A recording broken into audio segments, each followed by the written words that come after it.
তিনি মোহাম্মদ শাহ আলম শিকদার, বাংলাদেশ জাতীয়তাবাদী দল বিএনপির নিবেদিত প্রাণ একজন কর্মী, যার রাজনীতির সূচনা 1997 সালে প্রাথমিক সদস্যপদ লাভের মধ্য দিয়ে। ছাত্রদল থেকে যুবদল আর সেখান থেকে বিএনপির মূল রাজনীতিতে উঠে আসা এই মানুষটি নিজেকে আজীবন উৎসর্গ করেছেন দলের আদর্শ ও গণতন্ত্রের সংগ্রামে।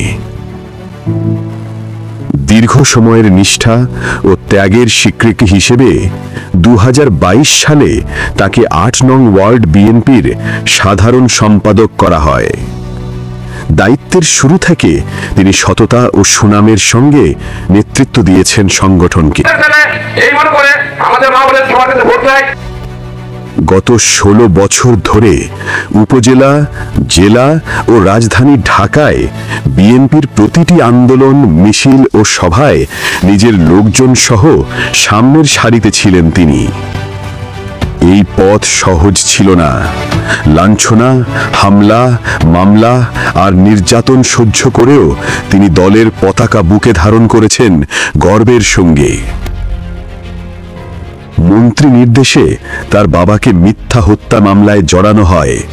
নিজেও হয়রানিমূলক মামলায় আসামি হয়ে ঢাকায় হাজিরা দিতে হয়। তবুও থেমে যাননি, পিছিয়ে যাননি। 4 জুলাই আনসান একাডেমির সামনে বিএনপির আন্দোলনে নেতৃত্ব দিতে গিয়ে তিনি রাবার বুলেটের 83টি গুলির আঘাতে আহত হন। তার সঙ্গে থাকা আরও 3 জনও গুলিবিদ্ধ হন। ফারুক নামে এক সহকর্মীর কানে আজও রয়ে গেছে সেই গুলি। এটাই তাদের ত্যাগ, এটাই তাদের লড়াইয়ের প্রমাণ। রাজনীতির পাশাপাশি মোহাম্মদ শাহ আলম শিকদার সামাজিক কর্মকাণ্ডেও সমানভাবে যুক্ত ছিলেন। তিনি ঠাকুরপাড়া কেন্দ্রীয় জামে মসজিদের সাধারণ সম্পাদক, আকুলিচালা উচ্চ বিদ্যালয়ের অ্যাডহক কমিটির অভিভাবক সদস্য এবং নাগচালা জামে মসজিদের সহসভাপতি হিসেবে সমাজ ও মানুষের কল্যাণে কাজ করে যাচ্ছেন। তিনি একজন জুলাই যোদ্ধা। গণতন্ত্র পুনরুদ্ধারের লড়াইয়ে কেন্দ্রীয় কারাগারে 3 মাস 8 দিন কারাবরণ করেছেন, ছিলেন 7 দিনের রিমান্ডে।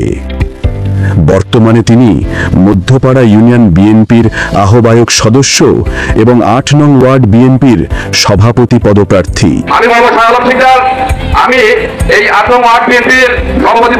রাজনৈতিক জীবনে তিনি দীর্ঘদিন বিএনপির সাবেক স্থায়ী কমিটির সদস্য চৌধুরী তানভীর আহমদ সিদ্দিকীর রাজনৈতিক কর্মী হিসেবে দায়িত্ব পালন করেছেন। তার কাছ থেকেই পেয়েছেন দলীয় শৃঙ্খলা, আদর্শ ও সংগঠনের শিক্ষা। তিনি বলেন, সামনের দিনগুলোতেও আমি বিএনপির পক্ষে, গণতন্ত্রের পক্ষে কাজ করে যাব, এটাই আমার অঙ্গীকার। গত 15 বছরেরও বেশি সময় ধরে সামাজিক যোগাযোগ মাধ্যম থেকে মাঠের রাজনীতি সবখানেই বিএনপির পক্ষে নির্লসভাবে কাজ করে যাচ্ছেন তিনি। তিনি মোহাম্মদ শাহ আলম শিকদার, একজন সংগ্রামী সৈনিক, যার বিশ্বাস ত্যাগী নেতৃত্বের আসল পরিচয়।